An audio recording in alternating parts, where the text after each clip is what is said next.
Hi, this is Bill Scott, author of The Day Satan Called. Every week on Tuesday, I'm going to give you a little bit more of an editorial on the book. I think this time we're going to start on Chapter 2. Chapter 1, I think we hit some pretty good key elements. Before we do, many people have been writing and asked why I have changed the names and the places of different individuals. Well, it's very simple. When you write a book, you do have to protect other people, and some people don't want to be identified for fear of some sort of retaliation. However, you can go to my Facebook page. You can also go to Amazon.com, and you'll actually see some of the people in the book that have actually gone underneath these names and have said, I was there. In writing the book, honestly, I didn't talk to anybody. I didn't even tell people I was writing the book for the most part. Most have just found it on the bookstore shelves and have said, Bill, I remember the tapes of the demons. Bill, I remember what took place with Roxanne and Lacey, etc. So chapter 2 is entitled, Today is Not That Day. And wow, this was really an incredible chapter. I've just been sitting on my back deck, even going through and just reading it. This has been an incredible adventure, as you well know. And you know, we were trying to catch up with Lacey at the time. Of course, there were no cell phones back in the day, and we just couldn't catch up to her. She was on pay phones and different things like that. That's what a lot of people forget about. This was back in '88, so we were just trying to find like that needle in a haystack, and then over the phone, hearing all these things that were taking place with her.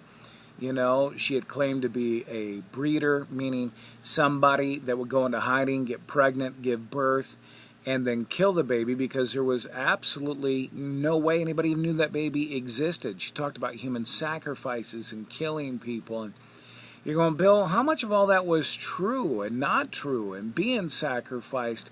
You know what? I don't know. I mean, I really don't know. What I tell people when you get into the book is, one, it was demonic. I mean, I heard demonic voices.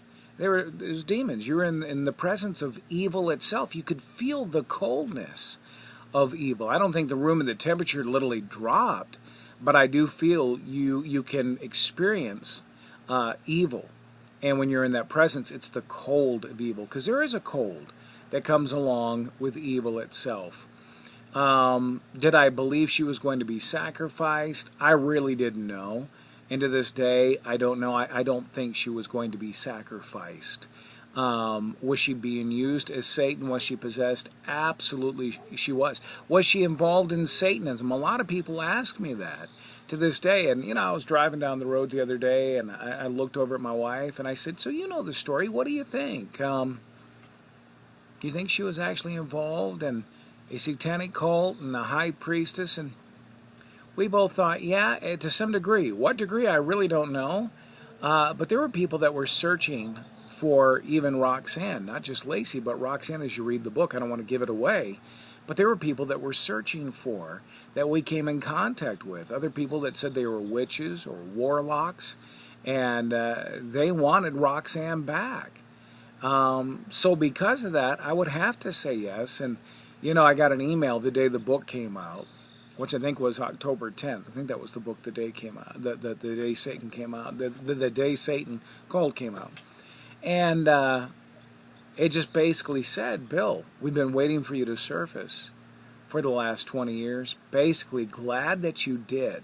I still have this email. I've shown it to a couple of people.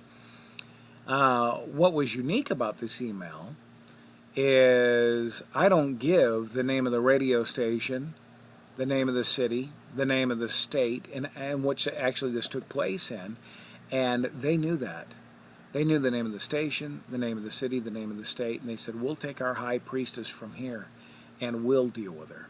Now, do I think that Roxanne is in any danger? No. Nobody's going to find her, and I don't think so.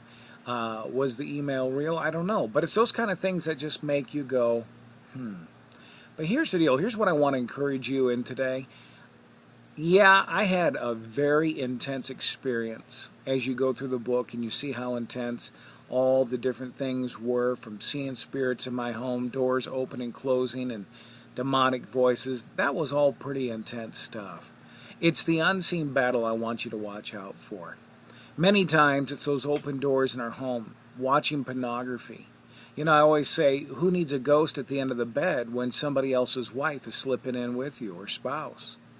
You don't need a demonic spirit, a demon, to appear, because you're already involved in letting Satan rule your life. Most of us wouldn't open the front door if somebody from a satanic cult were standing there ready to get in. We just wouldn't let it happen. But yet we open our door to all sorts of spiritual things that are demonic in nature, as pornography, as sleeping around with other people's spouses, and you could go on and on. So I would encourage you today to watch out for the unseen battle. Don't just be looking for a ghost at the end of the bed. Watch out for the unseen battle, because I really believe that is where Satan is truly his strongest. Guys, next week we're going to pick up in chapter 2. I'm going to answer some more questions and go more detail. Thank you so much for sharing this YouTube video, and thank you for all your comments. I appreciate it. Thank you for picking up the book, too, The Day Satan Called, and sharing it with so many friends. This last week it was #1 on a number of different lists.